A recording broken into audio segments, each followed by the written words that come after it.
Hello, and welcome to my channel. My name is Jonathan Cohn, and today I have my August reading review. In my reading review, I go through all of the books that I read this month, and then I'll also talk about what my book of the month is. And I'm going to start out by discussing how many I read, which was only 8 books. Now, I know I have some friends that, would say 8 books in a month, that's incredible, that's amazing. For me, this is one of my worst reading months of the year. Actually, it's my worst reading month in almost like 18 months. There was a month, I think like February or March of 2023, where I only read like 6 books. This month is the second lowest compared to that. So it was not a great reading month. However, I read some good books, some okay books, and some bad books. So why don't we just go ahead and start with what I thought was the weakest book. And this next book is the reason my reading was so poor this month, and that is Dead House Gates. This is my only 2-star read of the year, of the month. I did not care for this book.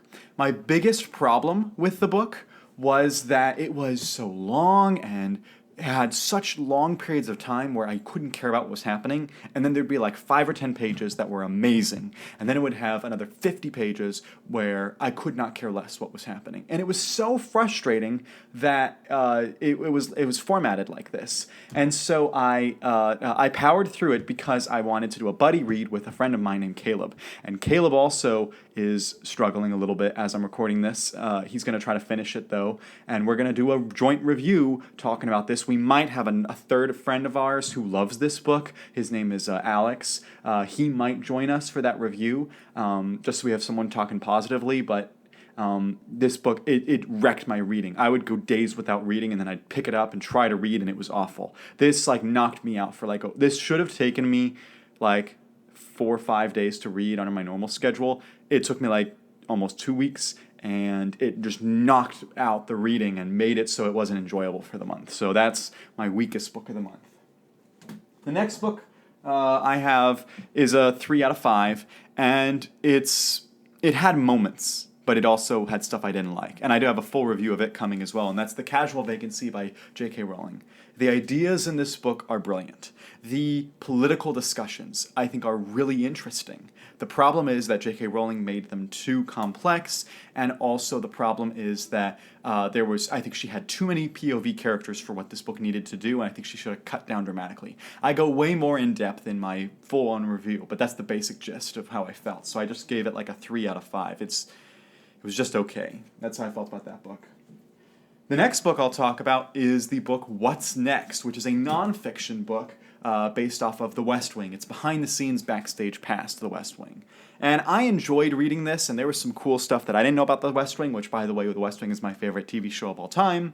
However, it had way too much stuff that was focused on service, and while that's interesting, it felt out of place in the book, and I feel like it should have been 2 books. You should have had a whole book dedicated to the production of the show, and a whole book dedicated to the legacy of the show and how it produced service out of all these actors. That's what the book should have been, but instead they just compiled it into 1 book, and it just didn't work out as well as they should have. But it was a fun read. I enjoyed reading it, and I'm glad that I read it.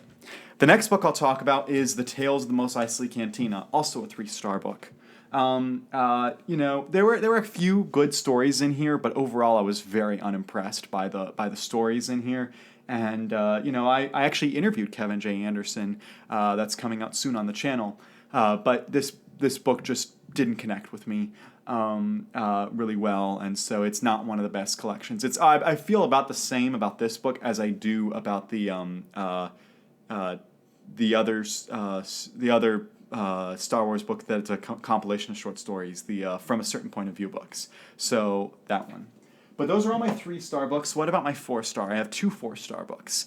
And the first one is Monster Hunter Vendetta, which is a really fun action romp. It's, they are hunting down monsters, and the monsters are now hunting them. And there's the family of our main character, of Owen Zastavia Pitt, shows up, and it's just really entertaining. It's a fun book. I felt it was too long, and I felt that Larry went off on a few tangents he didn't need to. But it was an entertaining book and has some clever usage of various fantastical races in this book. Because it's silly, it's fun, and so I really liked it.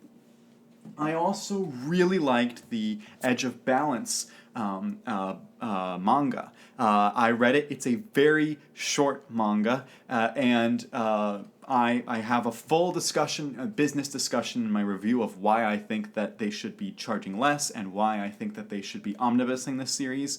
But as if you're just talking about the story itself, it's an entertaining story, and I really liked it. So that's why I also gave it 4 out of 5 stars. Now we're getting to my 2 5-star reads of the month, and I had to determine which one is my book of the month. And the more time I give these books, I think it's kind of obvious which one is going to be the book of the month. So the runner-up and the first 5-star book I'll talk about is The Lost Era: Deny Thy Father by Jeff Marriott. I read this for the Literary Treks podcast, which is already out, and I loved it. I thought it was great. It was a kind of political thriller, which, if you know me, I love political thrillers.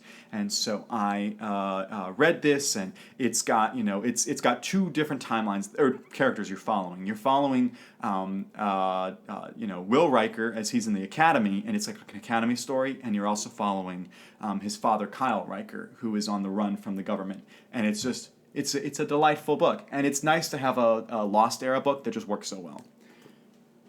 So there's that one. And then my book of the month, by far, was Fablehaven: Rise of the Evening Star, which of course I have a review for this as well. All of these books either have a review already out or have the review coming soon. But Fablehaven: Rise of the Evening Star is the second book in the Fablehaven series. It continues on a great story in the Fablehaven world. The tone is great, the action's great, the world building's amazing. I think this book is slightly less great than the first book in the series, with just Fablehaven, which I loved that book as well. But this is still a really, really good book, and I really enjoyed it. And I already have books 3, 4, and 5 in the series to read in the next couple of months. So this series is working for me right now. That's it for what I read. It was not a great reading month. I'm sorry I couldn't get to more. It's just life happened. Not only did I start my new job at my school, I'm still at the same school, but I'm doing a different role at the school, and so I had things come up. But also, the Dead House Gates just ruined my reading plans, and so. If you've read any of these books, what did you think of them? Tell me why I'm wrong or right about Dead House Gates. And until next time, I'm Jonathan, and thank you for watching.